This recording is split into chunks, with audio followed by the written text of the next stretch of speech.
They take your name first. That is the part no one warns you about. The chains you expect. The cold floor you expect. But before any of it they lift the name off you like a cloak off a hook, and they hang a square of wood around your neck with a number burned into it, and from that moment you are not a woman who did a thing. You are Lot 9. I stood on that floor with my eyes down and waited for the worst bid of my life. My name, the one they took, is Orla. I had 25 winters that year, a woman grown by every law of every pack, which made what they did to me legal, which is a thing I have learned the word legal is very good at covering. I was cast out and sold as punishment, and I want to be clear, before this goes anywhere gentler, that I earned the punishment by choosing it. There was a ranked wolf in my old pack who liked to use his fists on those who could not raise theirs back, and one night I put myself between him and an old man he was breaking, and I did not move, and I knew exactly what it would cost when I did not move. My alpha called it defiance of rank. They took my name and gave me a number and put me on the floor. So when I tell you I kept my eyes down, understand it was not because I was broken. It was because I had already decided what I would and would not do, the way I decide everything. And one of the things I would not do was give the room the satisfaction of my face. I heard the bids the way you hear weather you cannot get out of, low voices, the particular ugliness of men pricing a person. I had braced for all of it. I had spent the 3 days in the holding pens deciding that whatever was bought today was lot 19, and that Orla was somewhere they could not reach, kept, waiting, then a child's voice cut across the floor. One word, high and cracked, the voice of a small boy who has not used it in a long, and I could not make out the word, only that it stopped the room, and that it came from the high box where the great houses sat, where I had not raised my eyes to look. A man's voice answered the auctioneer, flat and final, a price that ended the bidding, the way a door ends a hallway. I had been bought. I still did not look up. Looking up was a thing I would not do. I learned who had bought me the way property learns things last, and from someone else. The Alpha King. Soren of the Hollow Reach, the one they called the Quiet King now, though the stories said he had not always been quiet. His mate was not the loss. He had no mate. The loss, the kitchens whispered, was his sister, dead a year, and the boy there was a boy. Her son, the king's ward and heir, who had not spoken a word since the day she died. The king brought me to his fortress, and he said nothing. I want to give you the shape of those 3 days honestly, because they were the worst of my life, and I did not yet know they would also be the hinge of it. He did not speak to me. He did not come to the rooms they gave me, good rooms, which frightened me more than bad ones would have, because I could not read them. A woman bought and put in good rooms, and left in silence, is a woman waiting for the silence to end, and every way I imagined it ending was a way I had braced for on the floor. I did not sleep. I sat against the wall where I could see the door, and I held the wooden token they had never taken off me, lot 19, the number for a person who used to have a name, and I waited. On the first day a steward came, a careful greying man named Edric, and brought food and took the untouched tray away again, and told me nothing, because he had been told nothing. On the second day I met the boy. I had not gone looking. I had opened my door only to find the corridor, to learn the shape of the cage, and he was sitting on the cold stone outside it, with his knees drawn up, a small dark-haired child of perhaps 6, watching my door the way I had been watching it from the inside. We looked at each other. He did not speak. I knew already that he did not speak, and I did not make him. I have never in my life made a frightened thing do anything. I sat down on the cold stone beside him, a careful pace away. The distance you keep so a wounded creature knows it is not cornered. And I did not talk, and I did not leave, and after a long while he moved the careful pace closer, and we sat outside my own cage together, and said nothing, and it was the first kind silence I had heard in 3 days. His name was Bram. The steward told me later, the way you tell someone a thing you are not sure you are allowed to. Bram, the king's nephew, the heir of the Hollow Reach, the boy who had not spoken since his mother went into the ground. The king's uncle found us there the next morning, and he did speak, at length, and none of it was kind.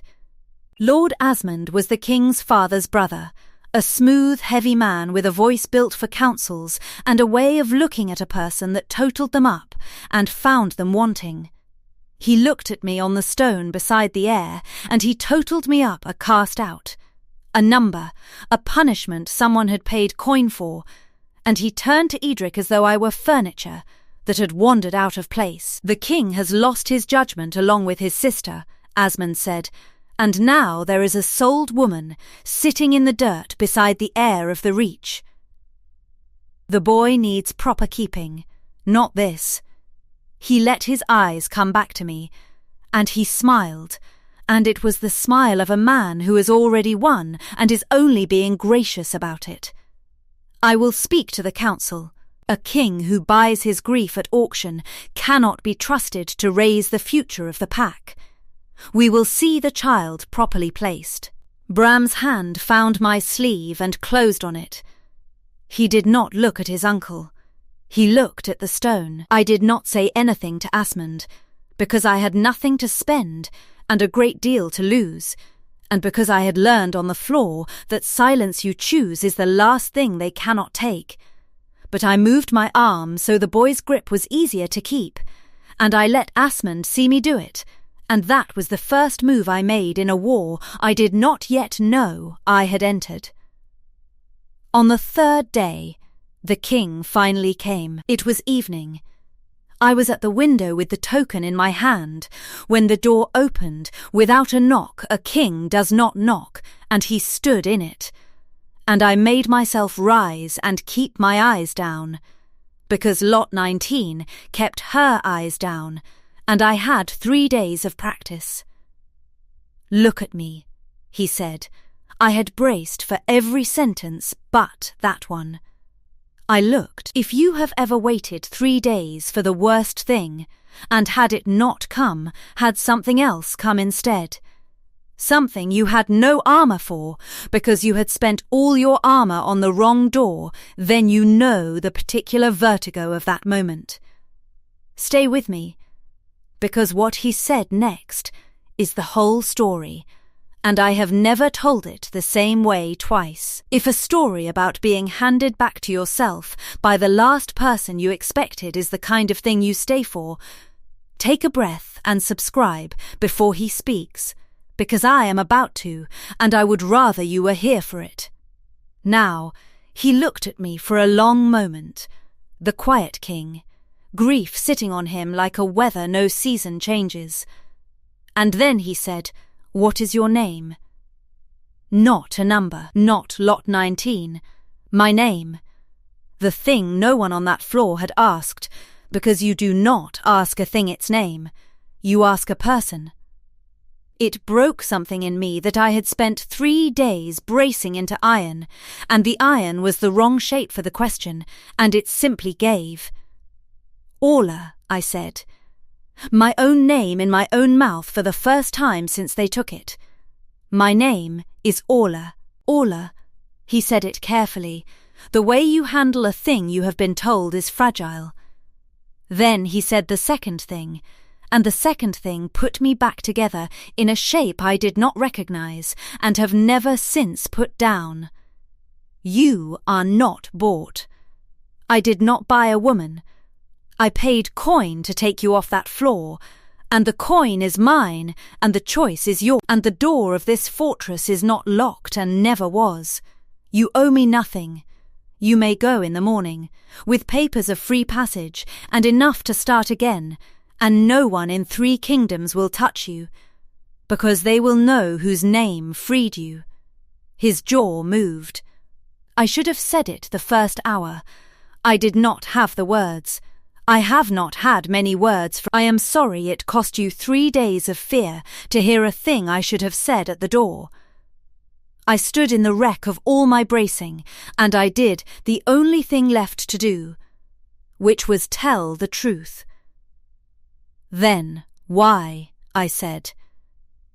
If you wanted nothing, a king does not empty his purse to free a stranger and then apologize for the manner of it. Why? And there it was the flicker, the thing he could not control, the most controlled man in 3 kingdoms, losing for half a second the war he was waging with his own face. His eyes went past me, to the door, to the corridor beyond it, where I knew, without turning, a small dark-haired boy was sitting on the cold stone. He did not. He said good night, Orla, and he left, and he had given me my name and my freedom, and a question with a child-shaped hole in the middle of it, and I did not sleep that night either, but for the first time it was not from fear. I did not leave in the morning. I told myself it was practical. A woman alone with free passage is still a woman alone, and the roads are long. But I knew, even as I told myself, that it was the boy, that it was a child on cold stone who had moved one careful pace closer to a stranger's door, and that I had spent my whole life unable to walk away from a frightened thing, and that this was simply the latest and the dearest. So I stayed, and I learned the house, and I learned the boy, and slowly the way the truth always comes to me, sideways, from the furniture I learned the thing the king could not say. It was Edric who told me, because Edric had been in the high box at the auction. He did not see you first, the steward said, not looking at me, polishing a thing that did not need polishing. The boy did. The boy has not spoken since his mother, since Lady Sine. A year of silence. We had stopped hoping. He set the thing down. And then we passed the floor that day. The king had business there, and would not leave the child behind. He will not leave the child anywhere now. And the boy stood up in the box, and he pointed at you. And he said Edric's careful voice did a thing. He said her. One word. The first word in a year. Her, I sat down, because my legs had stopped consulting me. The king bought you, Edric said, because the boy spoke. He would have bought the whole floor. He would have bought the city. The child said a word, and the king moved before any of us understood what we had heard. He finally looked at me. He cannot tell you that. Do you see? To say it aloud is to say that the strongest wolf alive could not call a single word out of his sister's son in a year of trying, and a stranger on an auction floor did it by existing. His grief made him powerless in his own house, and you are the proof of it walking around, and he freed you the first chance he had because he could not bear to be one more person who owned something he could not save. I had braced on that floor for the worst reason a king buys a woman. I had never once braced for the gentlest. That was the thing that turned me, more than the freedom, more than my name, the understanding that I had been chosen, but not by the king, and not for anything I had feared. A grieving child had looked at a woman with her eyes down and her name burned off her, and out of a year of silence had found one word for her, and the word was not even my name, because he did not know my name. The word was just her. That one. Choose her. The days after I decided to stay were the closest thing to peace I had owned in a long time, and I have learned to be suspicious of peace, but I let myself have those. I will not apologize for it. I spent them with the boy. He did not speak. The auction word had been the only one, and it had gone back into him like a fish into deep water, but he had decided I was a fixed point, and he arranged his whole small day around being wherever I was. He followed me through the kitchens. He sat on the stone while I worked. The king's wolf took to following us both, a great grey shape that would lie down across whatever doorway we were behind, and I understood that the household had quietly stopped trying to take the child from me, because the wolf had quietly decided the matter on the king's behalf, the way I would later learn it, decided most things ahead of him. One evening I taught Bram to bank a hearth fire, how you lay the coals so they keep through the night, how you leave a thing warm without letting it burn. He watched my hands the way I once watched the door of my cage, learning the shape of safety by staring at it. When the fire was banked, he put his small hand flat on the warm stone, and then he put his other hand on the back of mine, and he did not say anything.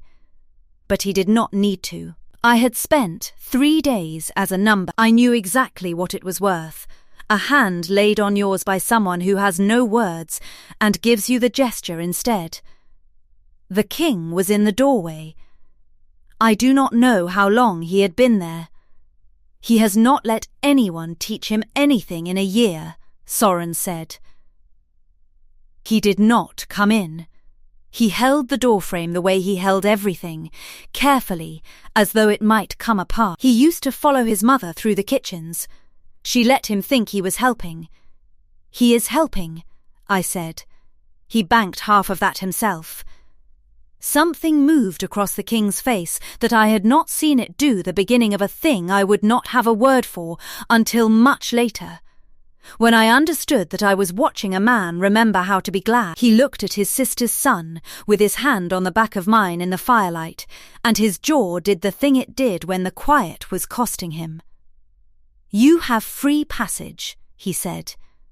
I meant it. I will not turn it into a debt by asking you to stay. A pause where the next word should have been, and was not, for a long moment. I find I am asking anyway. Badly.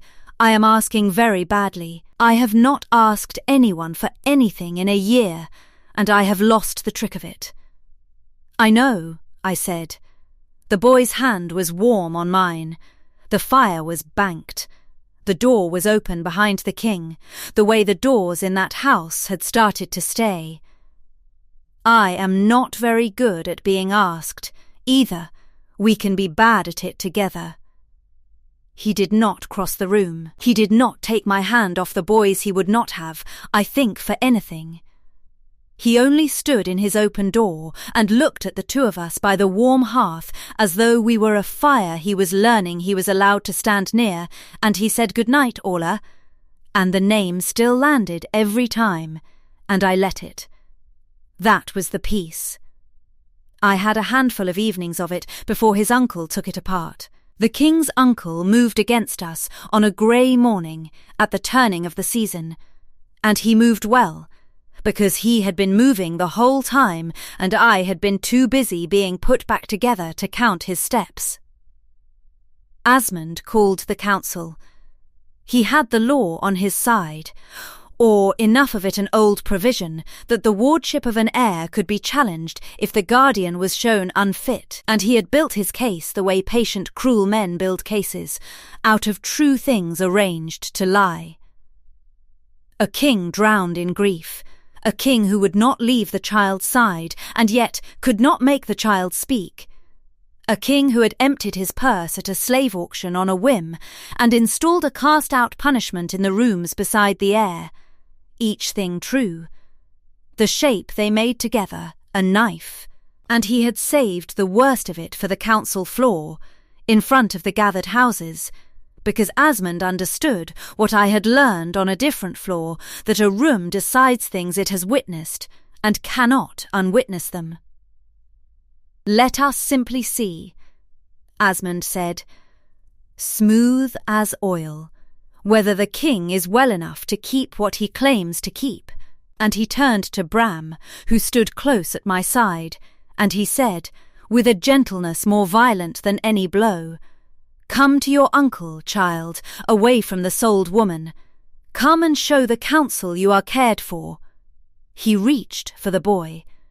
And the king, who had sat the whole council in his terrible quiet, holding himself the way you hold a wound, the king came up out of the chair, and the grief that he had, kept damned behind that quiet for a year, came up with him, all at once, too much, the air in the hall going thick and cold with it, his control finally failing in front of every house that had come to judge whether his control could be trusted. It was exactly what Asmund wanted. A king breaking, a king proving the case against him, with his own shattering, in the one moment he most needed to be calm, with the child screaming now Bram, screaming, the silence broken at last, and broken wrong. A year of grief tearing out of a 6-year-old in a sound I will hear until I die. Asmund's men moved to take the boy. The hall tilted toward the disaster it had been built to become. I had free passage in my pocket. I want that remembered. I could have walked, that morning or any morning, with papers that 3 kingdoms would honour and coin enough to disappear. The one thing I had wanted my whole life to belong to no one, to be no one's property and no one's punishment, to be Orla and free, was folded inside my coat, and all I had to do to keep it was not step forward. I stepped forward.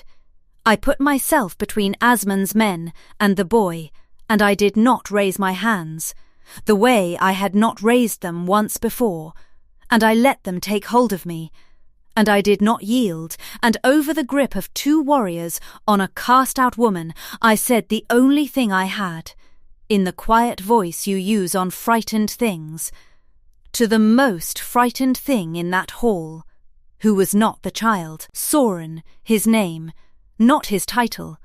I had never used it. The whole hall heard a sold woman use the king's name like a hand on a shoulder. Soren, he spoke. A year of silence and your sister's son spoke, and the word was a person, and you bought the person and set her free because you would not own one more thing you loved. That is not a man unfit to keep a child. I held his eyes through the cold, thick air of his breaking, and I did not look away, the way I do not look away. That is the only man in this hall fit to. Now come back. The boy needs you in the room. Come back. And the grief I felt it push against me, a physical weight, the whole year of it trying to stay, trying to pull him under where it had kept him, and I stood in it. I chose to stand in it. It cost me. I will not pretend the cost was a wound you could see. But it was a cost. Standing in another person's year of grief and refusing to let it have him. With 2 men's hands on my arms and a child screaming and my own freedom folded uselessly against my heart. He came back. I watched the most powerful wolf alive haul himself up out of his own grave by the rope of his name in a stranger's mouth, and the cold went out of the air, and he crossed the hall, and he did not go to Asmund. He went to the boy. He went down on one knee in front of the whole council, the king of the hollow reach, on the floor like a servant, and he gathered his sister's son against him, and Bram's screaming turned into the ordinary terrible weeping of a child who has finally remembered he is allowed to, and the hall was silent the way the auction floor was never silent, because this was the silence of a room that has just watched something it cannot total up and find wanting. Asmund tried to speak. No one let. It was the king who finished it. kneeling, not looking up from the child, his voice carrying without trying to. "My uncle is right that I was drowning," he said. "He is right that I could not reach the boy. He is wrong about the rest, and he is wrong in front of all of you, so let it be witnessed. The woman he calls sold is the woman my sister's son chose with the first word of his second life. And I freed her the same day, and she stayed when she had papers to go, and she put herself between your hands and this child while holding her own freedom in her pocket."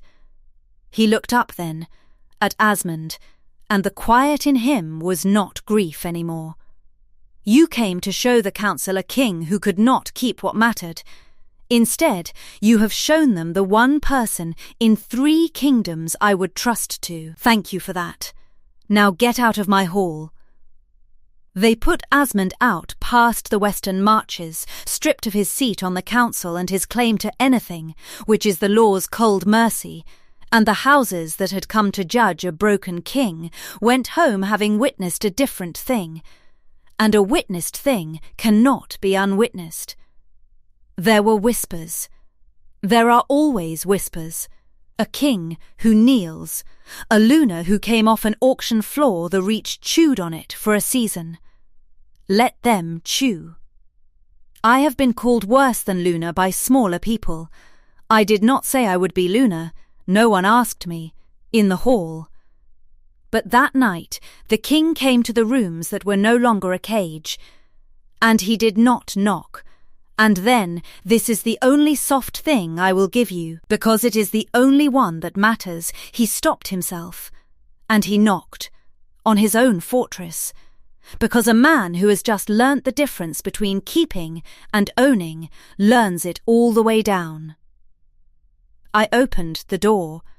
He had no words ready, the quiet king, and I had stopped needing him to. He kissed me once, and in that single moment I understood that being handed back to yourself by someone who wants nothing from you but your staying is a different thing entirely from being wanted, and far rarer, and that I had walked onto an auction floor expecting the worst day of my life, and been wrong in the only direction that has ever mattered. I told him he was not as ruined as he thought he was. He said he was beginning, slowly, to believe it. The boy was asleep down the hall with the door open, because the doors stay open in that house now. A year on. The chair at the king's table that had stood empty for his sister is not empty any more, though we did not fill it with grief. We filled it with the boy, who is too small for it and grows into it a little each season, and who talks now God. He talks. He never stops. A year of saved-up words coming out all at once, and most of them questions, and I answer every one, because I spent 3 days as a number, and I have developed strong feelings about being answered.